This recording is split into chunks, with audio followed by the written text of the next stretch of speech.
అందరికీ నమస్కారం. నేను మీ జై భారత్. జై భారత్, జై జై భారత్ అనే నినాదాన్ని ప్రజల్లోకి బలంగా తీసుకుపోవడమే నా యొక్క ప్రధాన లక్ష్యం.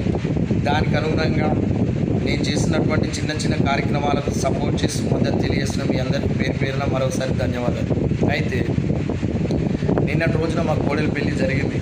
ఆ సందర్భంగా దాదాపు అందరూ మా రిలేటివ్స్ అందరు పిల్లలు కూడా రావడం జరిగింది ఆ పెళ్ళికి. అయితే వచ్చినటువంటి 10వ తరగతి పరీక్షా ఫలితాల్లో మా రిలేటివ్లో దాదాపు 5-6 మంది పిల్లలు ఎగ్జామ్ రాయడం జరిగింది 10వ తరగతి పరీక్షలు. అందులో ఎవరికి అధిక మార్కులు వచ్చాయో వారిని ప్రోత్సహించాలనే ఉద్దేశంతో నేను 3K ఆర్థిక బహుమతి అందరి సమక్షంలో యక్షిత మా కోడలికి 517 మార్కులు రావడం జరిగింది. మా కోడల్ని ఆమెకు శుభాకాంక్షలు తెలియజేస్తూ పిల్లలందరి సమక్షంలో 3K ఆర్థిక బహుమతి ఇవ్వడం జరిగింది.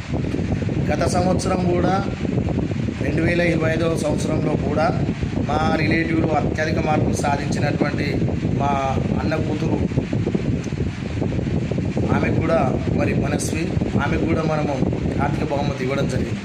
ఎందుకంటే 10వ తరగతి యొక్క పరీక్షలు అందులో వచ్చినటువంటి మార్కులు మనం పై చదువుతున్నటువంటి ఏదైతే 10 చదువులకు అది ప్రామాణికం కాబట్టి, అది ముఖ్యం కాబట్టి, ఆ మార్కులు కూడా ముఖ్యం కాబట్టి దయచేసి 10వ తరగతి ఒక పరీక్షల్ని రాసేటప్పుడు నిర్లక్ష్యం చేయొద్దు అనే ఉద్దేశంతో, అదేవిధంగా మీ జీవితాలకు కూడా ఈ యొక్క చదువు చాలా ఇంపార్టెంట్ కాబట్టి మీ మీద పెట్టుకున్నటువంటి మీ తల్లిదండ్రులు ఎంతో కష్టపడి మీ మీద పెట్టుకున్నటువంటి కళల్ని వమ్ము చేయకుండా, చదువును నిర్లక్ష్యం చేయకుండా పిల్లలు ఏదైతే చదువుకుంటున్నటువంటి విద్యార్థులు ఎవరైనా సరే మీ యొక్క విద్యార్థి దశను ఆ సమయాన్ని వృధా చేయకుండా కేవలం చదువుపై దృష్టి సారించి మీరు అనుకున్న స్థాయిని ఉన్నత స్థాయికి వెళ్ళాలని, ఈ సమాజంలో చదువుకున్న వారికి ఉన్నటువంటి గౌరవం మీరందరూ గుర్తించాలి. కాబట్టి ఆ దిశగా మీరు ఆలోచిస్తారనే ఉద్దేశంతో పిల్లలందరి సమక్షంలో పరీక్షా ఫలితాల్లో అత్యధిక మార్కులు సాధించినటువంటి యక్షితకు నేను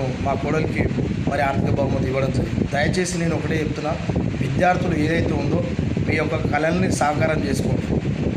కనీసం మీ అమ్మ నాన్నలు కష్టపడుతున్నటువంటి కష్టాన్ని గుర్తించండి. వాళ్ళు మీ మీద పెట్టుకున్నట్టు ఆశల్ని అడియాశలు చేయకండి. దయచేసి చదువును మాత్రం నిర్లక్ష్యం చేయొద్దు.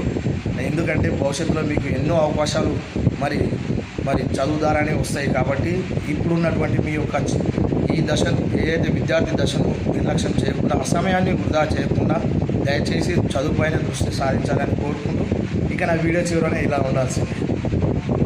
జై భారత్, జై జై భారత్. Thank you. మీ జై భారత్.